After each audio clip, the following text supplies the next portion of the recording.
हमने पिछले क्लास में मैकेनिक्स का सेकंड क्लास तक हो गया है। पिछले क्लास सेकंड क्लास तक हमने पढ़ चुका है। आज हम लोग का मैकेनिक्स जो है ये मैकेनिक्स का हमारा जो है आज थर्ड क्लास होगा, तीसरा क्लास होगा।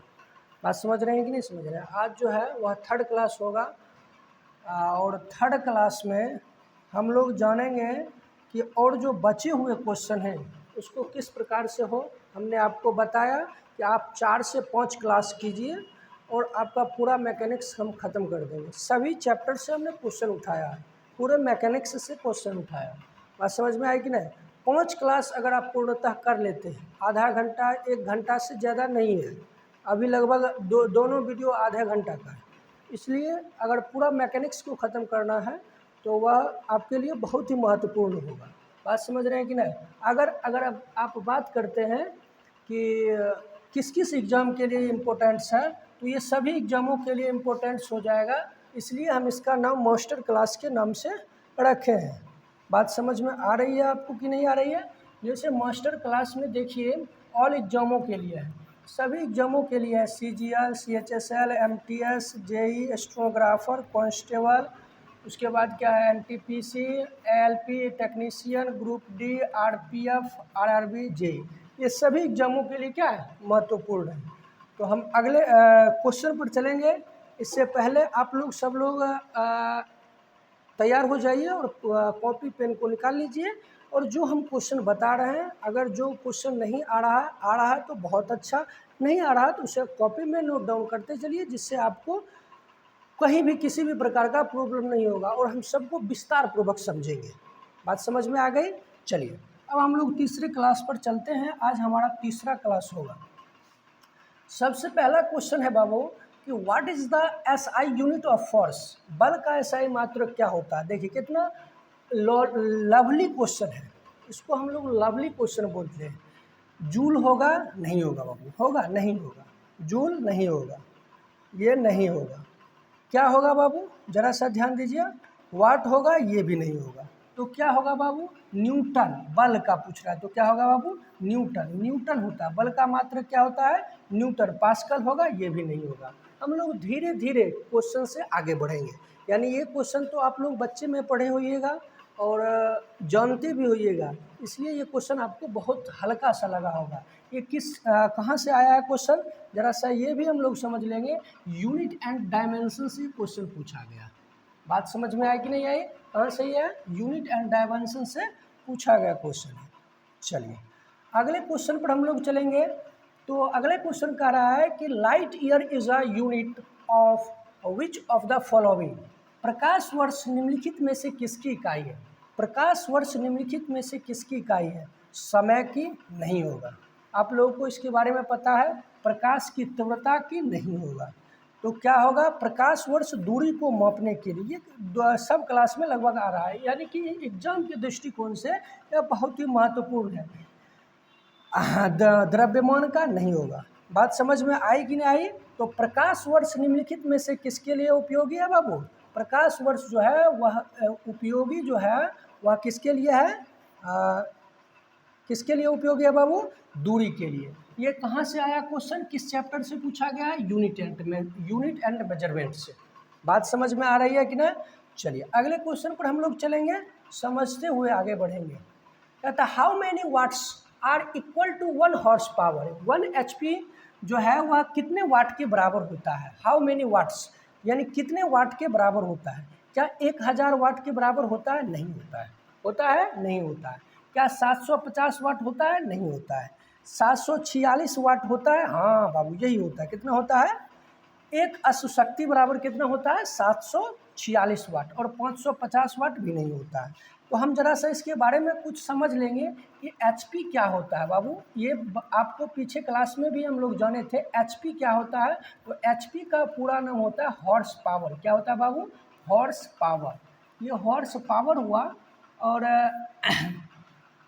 HP जो है वह हॉर्स पावर हो गया। इसको अगर हिंदी टर्म में कहते हैं बाबू तो इसको कहते हैं अश्वशक्ति। अश्वशक्ति। अगर भोजपुरी टर्म में कहे तो घोड़ा का पावर, क्योंकि यह जो सिद्ध किया गया था वह घोड़ा के पावर से ही ये पॉइंट्स निकला है इसलिए इसको अश्व शक्ति का नाम दे दिया गया। यहाँ तक हमने समझा। तो एक अश्व शक्ति जो है वह कितने वाट के बराबर होगा बाबू? एक अश्व शक्ति जो होता है वह 746 वाट के बराबर होता है। ये कहाँ से क्वेश्चन पूछा गया है? यूनिट एंड मेजरमेंट से। देखिए जो इम्पोर्टेंट क्वेश्चन है उसको हम लोग कवर करते जा रहे हैं। चलिए अगले क्वेश्चन पर हम लोग चलेंगे। अगला क्वेश्चन कह रहा है बाबू कि what is the rate of change of displacement?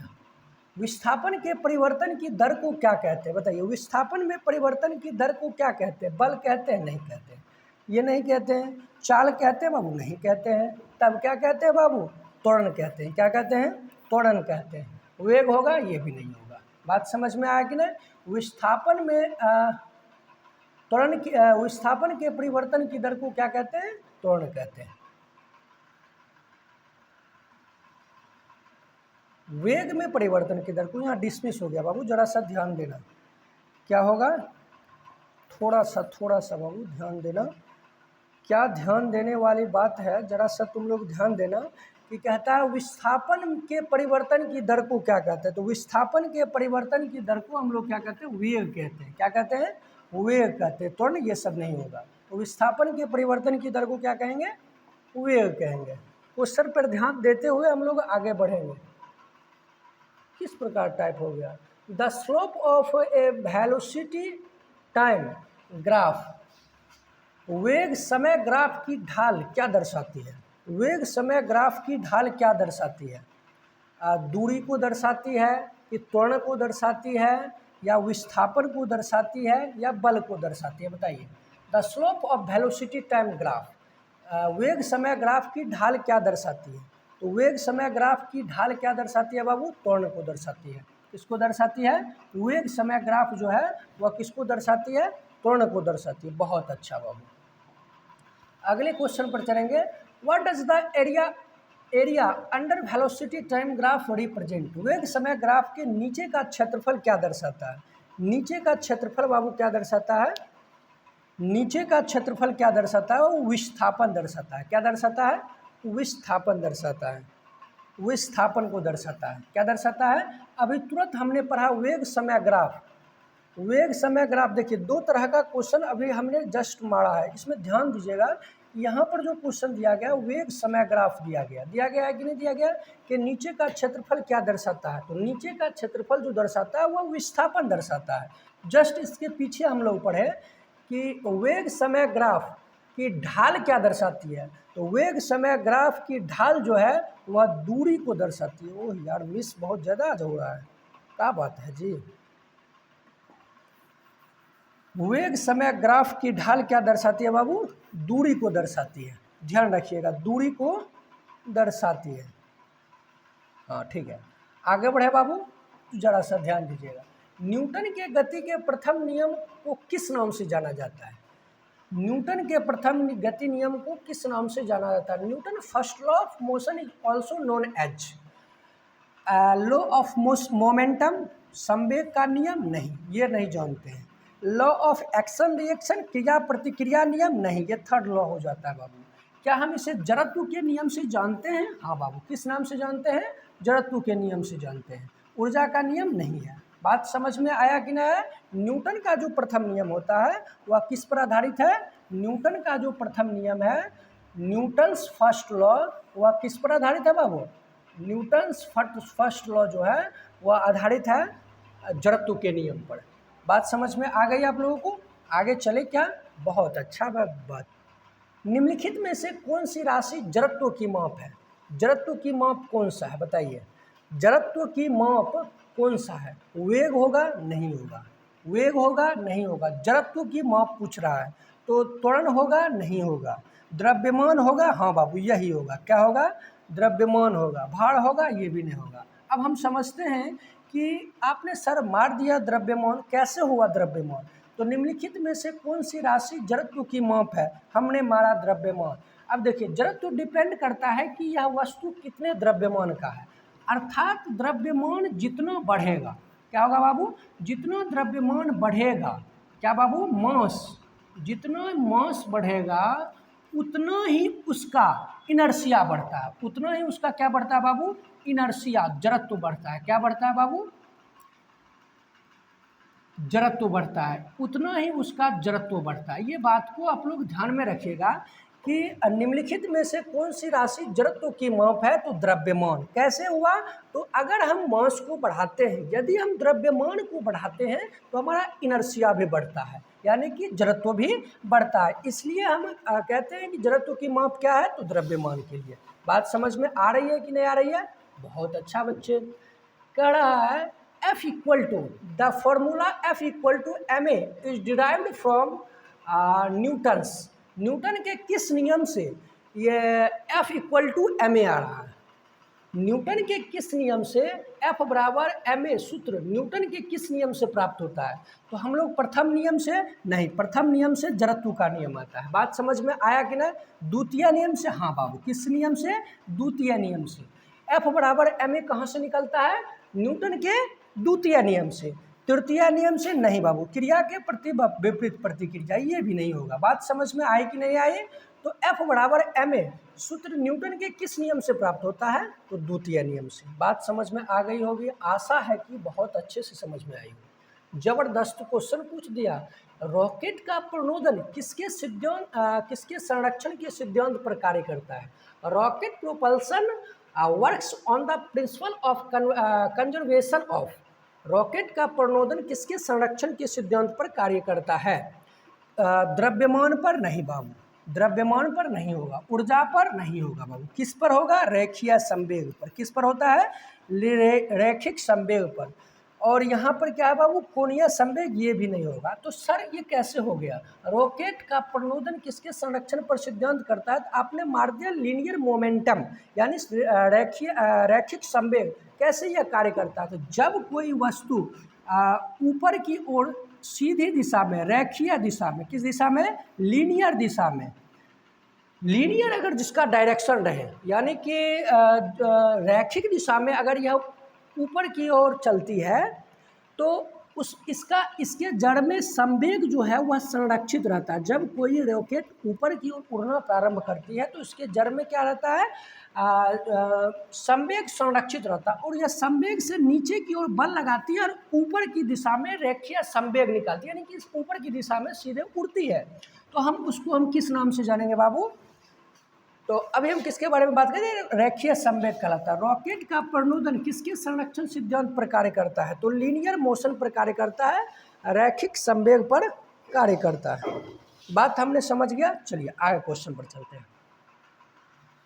गोली चलाने के बाद बंदूक का पीछे हटना, recoil of a gun after firing is an example of Newton's first law, Newton's second law, Newton's third law, law of gravitation.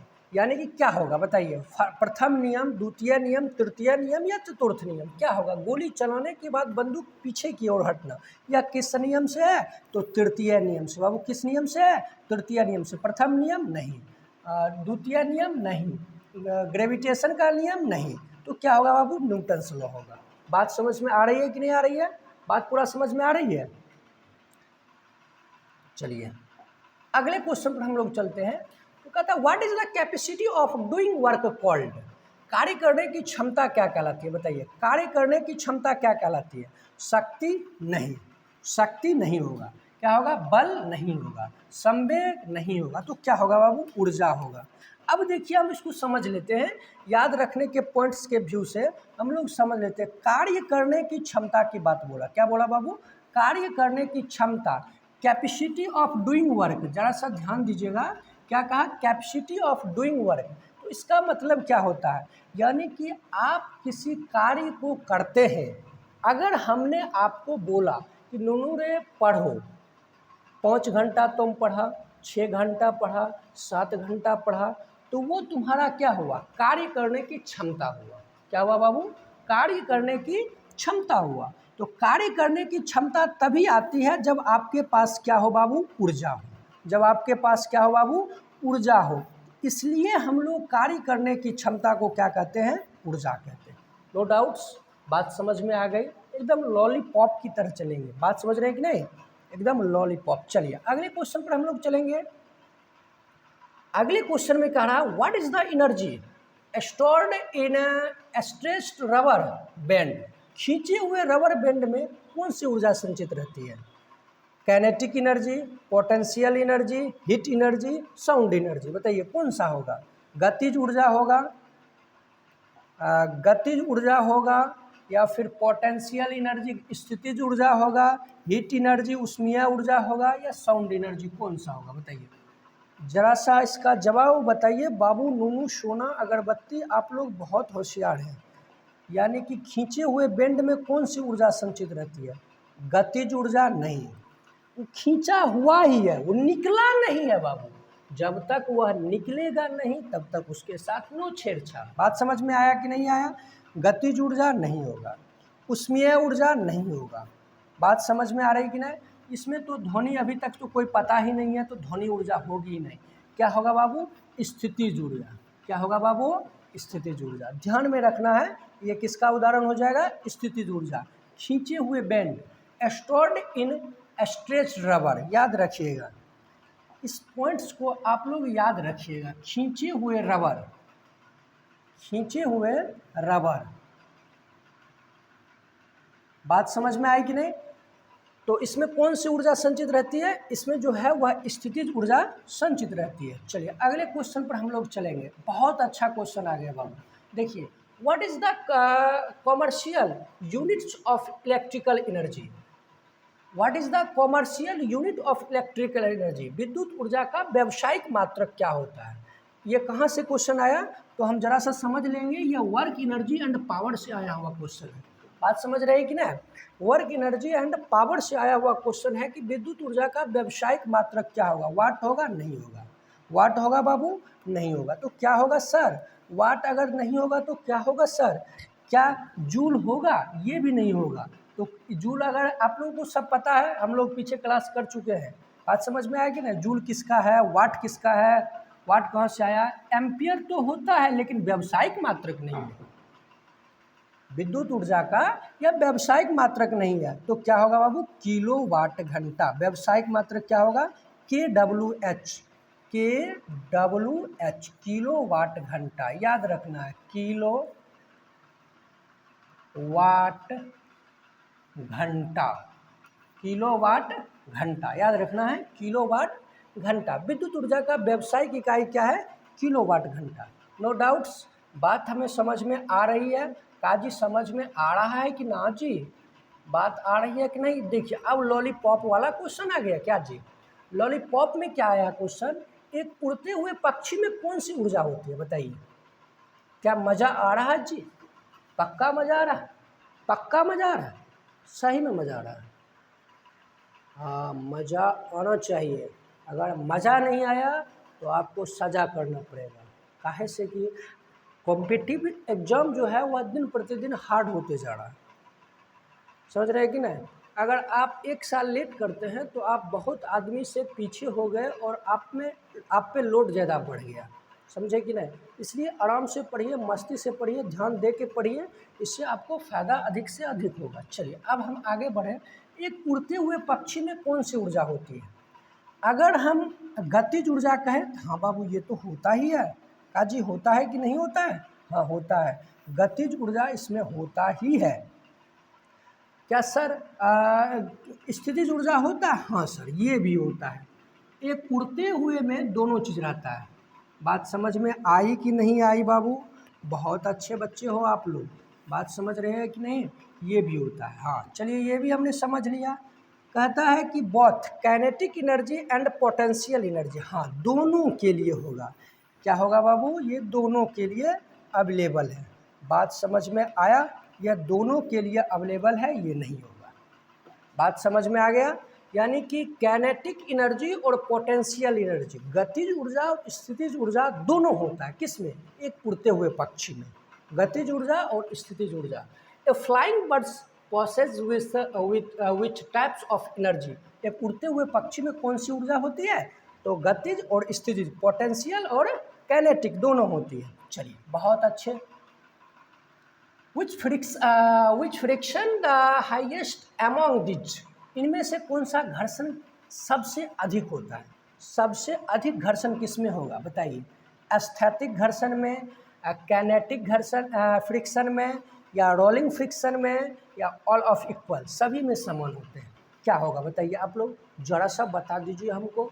अगर आप बता देते हैं तो मज़ा आ जाता है, लेकिन अगर नहीं बताते हैं तो हमको इस क्वेश्चन के जवाब देने से पहले आप लोग अपना जवाब लिख के रखिए। बात समझ रहे हैं कि नहीं समझ रहे हैं? तब इससे क्या होगा कि आपको रिवीजन होगा। अगर जो क्वेश्चन आपको आ रहा है उस क्वेश्चन को क्या कीजिए, दबा के पूरा लिख दीजिए। क्या है? I am first comment of फलाना आदमी। बात समझ रहे हैं कि नहीं समझ रहे हैं? इस तरह से आपको सबसे पहले आगे रहना है। चलिए अब हम लोग पढ़ेंगे which friction is the highest among these. इनमें से कौन सा घर्षण सबसे अधिक है? किसमें सबसे ज़्यादा घर्षण अधिक है? एस्थेटिक घर्षण। हाँ बाबू, एस्थेटिक घर्षण में सबसे ज़्यादा घर्षण होता है। अगर कोई वस्तु रखे हुए है, अगर कोई वस्तु रखे हुए हैं तो सबसे ज़्यादा घर्षण इसी के पास है। No doubt. कहिए कैसे सर? अभी हम आपको बताते हैं कैसे होता है।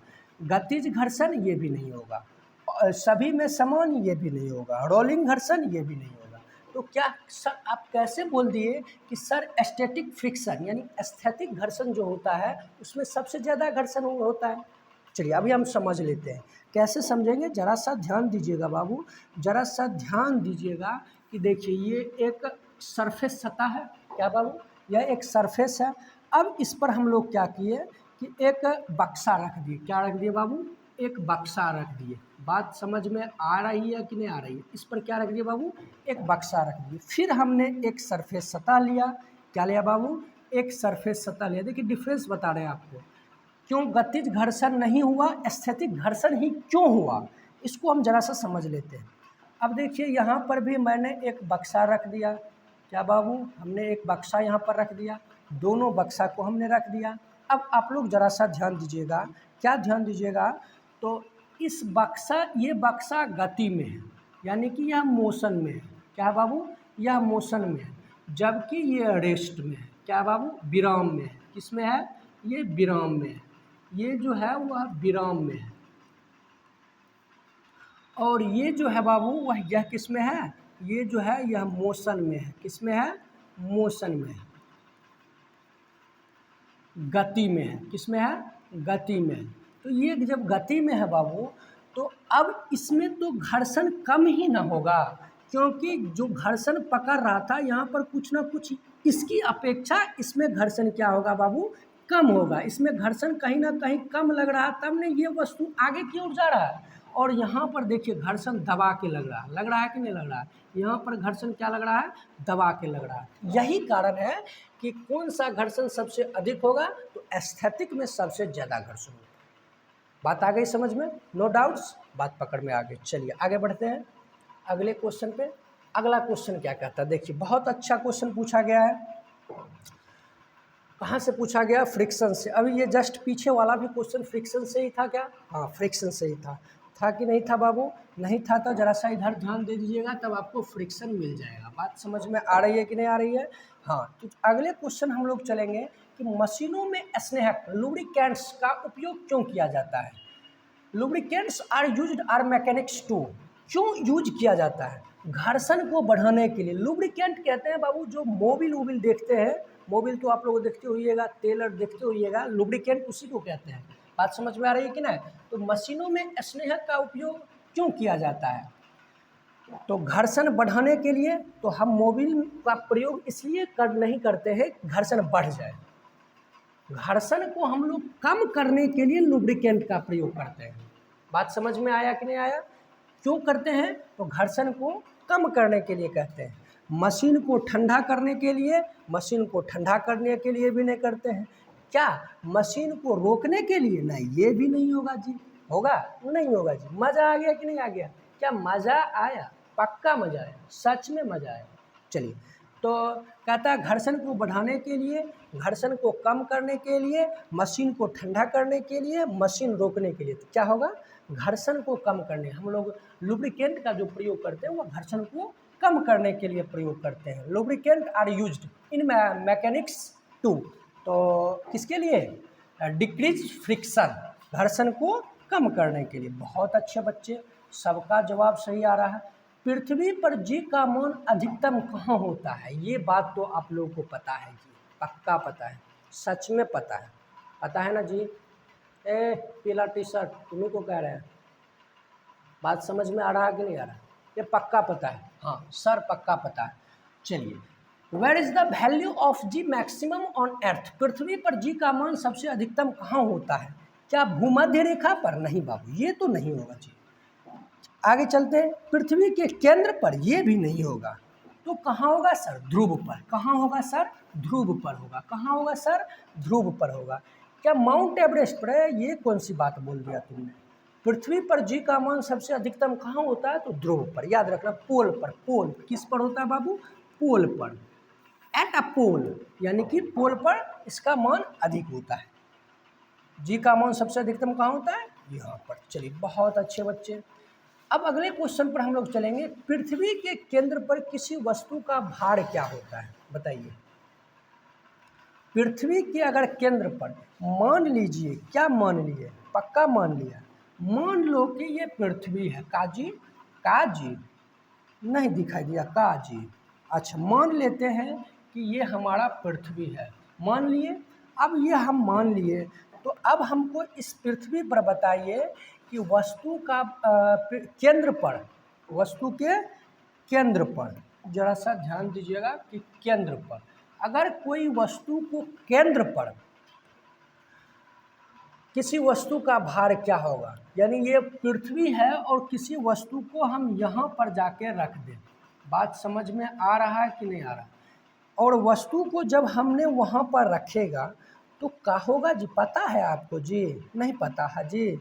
अच्छा, पता हम कर देते हैं। अगर कोई वस्तु को केंद्र पर रखते हैं, क्या केंद्र पर रखते हैं, तो उसका जो मान होता है वह हमेशा क्या होता है बाबू? जीरो। क्या होता है? जीरो। क्या होता है बाबू? जीरो, यानी शून्य होता है। क्या होता है?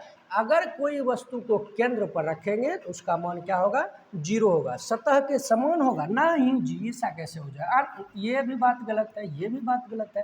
का जी, बात समझ में आ रहा है कि नहीं आ रहा है? No doubts. 35 मिनट्स पूरेगा तो बोलना। पृथ्वी की सतह पर पलायन वेग का मान कितना होता है? ये आप लोगों को पता है, पक्का पता है जी? पता है ना जी? कहता है 11.2 मीटर प्रति सेकेंड। ये बात गलत। 8 किलोमीटर प्रति सेकेंड गलत। 2.8 किलोमीटर प्रति सेकेंड, ये भी गलत। क्या होगा सही जवाब बाबू? 11.2 किलोमीटर प्रति सेकेंड। आप लोग ध्यान में रखिएगा, 11.2। What is the escape velocity on the surface of earth? पृथ्वी की सतह पर पलायन वेग का मान कितना होता है? तो 11.2 किलोमीटर प्रति सेकेंड। यानी कि अगर कोई भी वस्तु को यहाँ से, पृथ्वी से 11.2 किलोमीटर एक सेकेंड में किसी वस्तु को फेंक दे ऊपर की ओर, तो उसमें वह ग्रेविटेशनल फोर्स खत्म हो जाएगा, अर्थात गुरुत्व बल जो है वह खत्म हो जाएगा, गुरुत्वाकर्षण बल कार्य ही नहीं करेगा और वह वस्तु फिर से वापस पृथ्वी पर नहीं आ सकता है। इसी को हम लोग कहते हैं पलायन वेग। इसका मान जो होता है 11.2 किलोमीटर पर सेकेंड। समझ रहे हैं कि ना?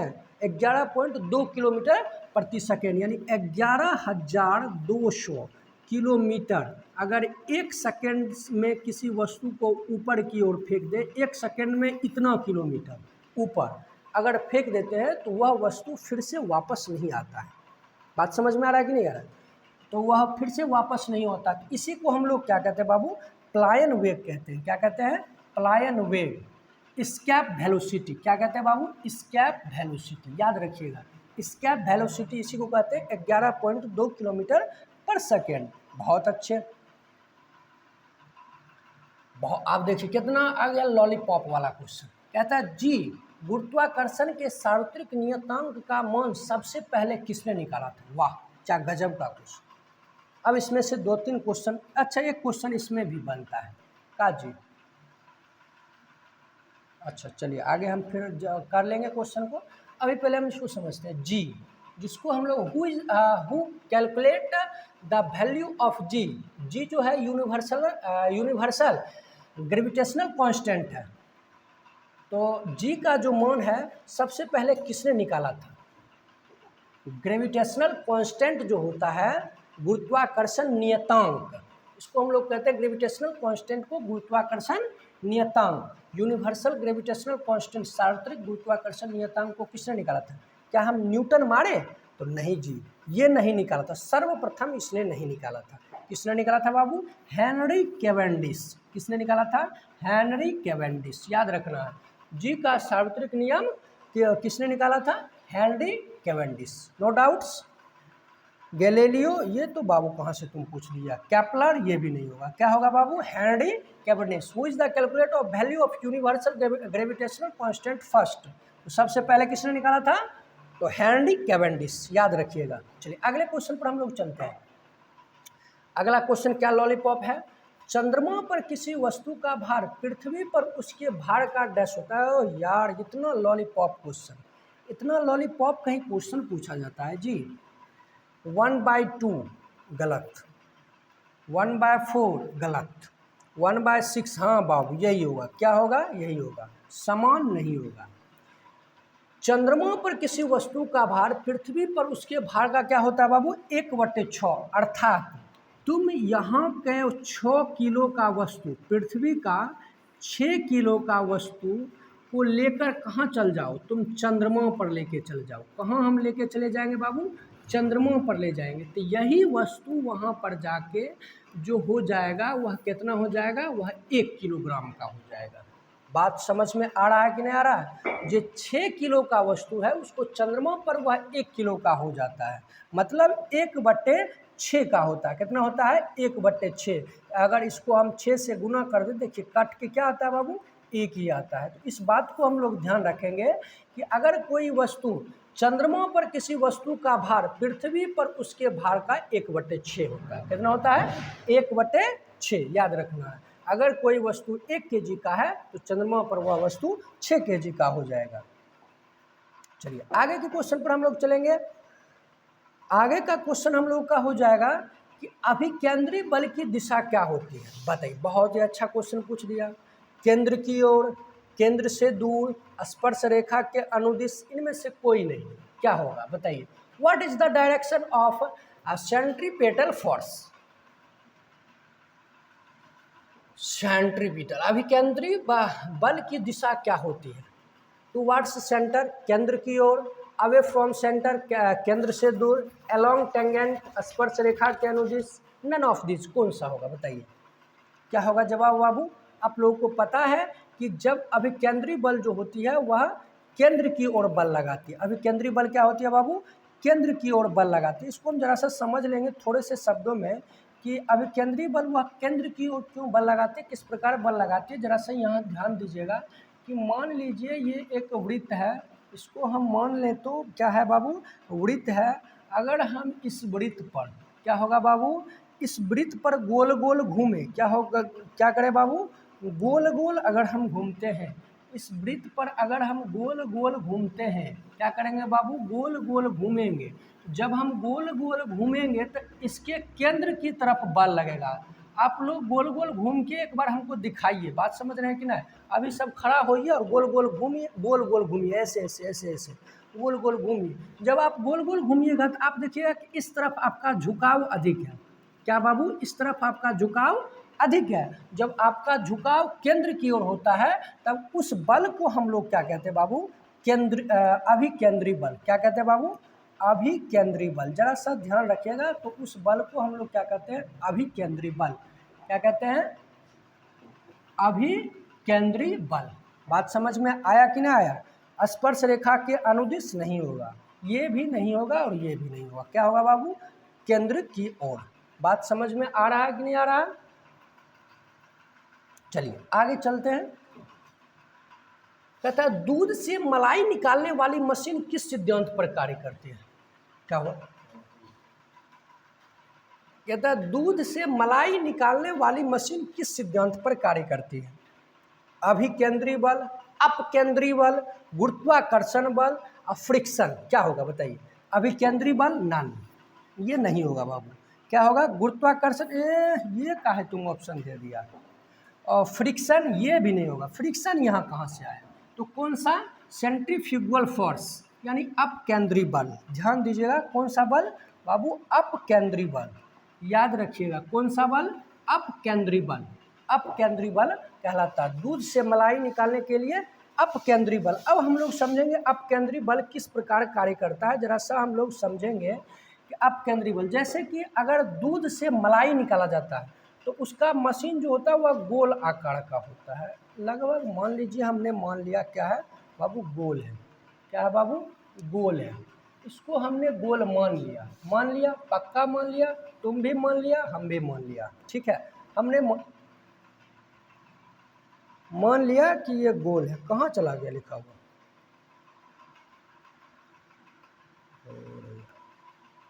हमने क्या मान लिया? ये गोल है। अब ये पूरा हमने गोल मान लिया। अब इसमें दूध को डाल दिया। दूध से मलाई निकालने वाली मशीन किस सिद्धांत पर कार्य करती है? अपकेंद्री बल। समझिए अपकेंद्री बल क्या होता है। इसमें दूध डाल दिया। अब दूध को क्या करेंगे? इसमें बहुत सारे इस तरह के कांटेदार इसमें लगे हुए रहते हैं, जो दूध को क्या करते हैं? उलट पलट के इतना पलटेंगे कि पलट पलट के दूध क्या होता है? सब चीज़ अतरी उतरी सब निकल जाता है। अगर शुद्ध भाषा में बोलो तो उसका जो शरीर में पार्ट्स होता है सब अलग अलग हो जाता है। और क्या होता है कि जब इसको खूब मथा जाता है तो इससे क्या निकलती है बाबू? दूध से मलाई यहाँ पर आकर जमा हो जाएगी। बात समझ में आ रहा है कि नहीं आ रहा? मलाई क्या हो जाएगी बाबू? यहाँ पर आकर जमा हो जाएगी। अब दूध से जब मलाई यहाँ पर जमा हो गई, क्या होगा बाबू? दूध से मलाई जमा हो गया तो अब इसको क्या करेंगे? छान के निकाल लेंगे। तो इसी प्रकार पर यह कौन से बल? अब देखो, चारों साइड से इसके बल लगाया और इसको जमा कर दिया एक जगह। मम्मी लोग बनाती होती है तो देखते हैं कि आप लोग ऐसे ऐसे ऐसे ऐसे मम्मी रगड़ते रहती है और बीच में आकर जमा हो जाता है तो उसको हाथ से क्या कर देती है? निकाल लेती है और उससे मक्खन को बाहर कर लेती है और दूध को, एक्स्ट्रा पार्ट्स को अलग कर देती है। तो यह किस पर कार्य करता है? तो यह अपकेंद्री बल पर कार्य करता है। किस पर काम करता है? अब अपकेंद्री बल पर कार्य करता है। बात समझ में आई कि नहीं आई? सबको पक्का समझ में आई? पक्का न समझ में आए? सबको अच्छे से समझ में आए? चलिए अब हम लोग चलते हैं आगे। क्या है बाबू? आगे अब हम लोग पढ़ेंगे कल और कल फिर आप लोगों का इसका क्लास होगा। बात समझ रहे हैं कि नहीं समझ रहे हैं? आप लोग का कल अब क्लास होगा और तब तक के लिए हम जो है आप लोगों को जय हिंद बोल रहे हैं और आप लोगों को थैंक यू इसलिए बोल रहे हैं कि आपने हमसे जुड़ के शुरू से लेकर अभी तक पढ़ा। बात समझ में आया कि नहीं? इसलिए आप लोग मेहनत कीजिए, अधिक से अधिक मेहनत कीजिए और जो अपने गार्जियन हैं, शिक्षक है, उस सब का नाम रोशन कीजिए, तभी बाबू कुछ होने वाला है। समझ में आया कि नहीं? और आप लोगों को अगर वीडियो अच्छी लगती है, बात समझ में आ रहा है कि नहीं? वीडियो अगर अच्छी लगती है तो सबसे पहले जो है ठोक के, दबा के, उठा के, पटक के, जैसे आपको मन है, बात समझ रहे हैं कि नहीं समझ रहे हैं, तो उसको क्या कर लीजिए बाबू? सब्सक्राइब कर लीजिए। कर लिए बाबू? पक्का सब्सक्राइब कर लिए? कर लिए? तो अब क्या कीजिए बाबू? सबसे पहले उसको लाइक कर दीजिए। बात समझ रहे हैं कि नहीं? कर दिए लाइक? पक्का कर दिए लाइक? लाइक हो गया। अब क्या करना है बाबू? अब उसको शेयर कर दीजिए। अगर कोई है दोस्त महिम जिससे आप सद्भावना रखते हैं, नहीं तो बहुत विद्यार्थी एक दूसरे से भावना भी रखता है, वो काहे पढ़ेगा? तो ऐसी बात नहीं होनी चाहिए। विद्यार्थी के लाइफ में ऐसी बात, गलत बातें हैं, बात समझ में नहीं? उसको भी शेयर कर दीजिए और तीनों क्लास शेयर कर दीजिए जिससे उसे अधिक से अधिक पढ़ पाए। बात समझ रहे हैं कि नहीं? तो इतना ही कहकर, और अगर आपको चाहिए पीडीएफ, क्या चाहिए बाबू? पीडीएफ अगर आपको चाहिए, पीडीएफ अगर आप लेना चाह रहे हैं तो हमारा एक व्हाट्सएप चैनल है जिसका नाम है बाबू, यही नाम है जो अभी हमने लिखा है ऊपर में। इस नाम के सर्च पर जाइएगा। इस नाम को आप व्हाट्सएप चैनल कहाँ मिलता है आप लोगों को पता है? जहाँ पर आप लोग स्टेटस देखते हैं। बात समझ में आएगी ना? व्हाट्सएप चैनल पर जाइएगा तो इस नाम का सर्च कीजिएगा तो मेरा नाम आ सकता है। बात समझे कि नहीं? अगर आए तो वहाँ पर आपको ये पीडीएफ मिल जाएगा। और तब तक के लिए जय हिंद और जय भारत।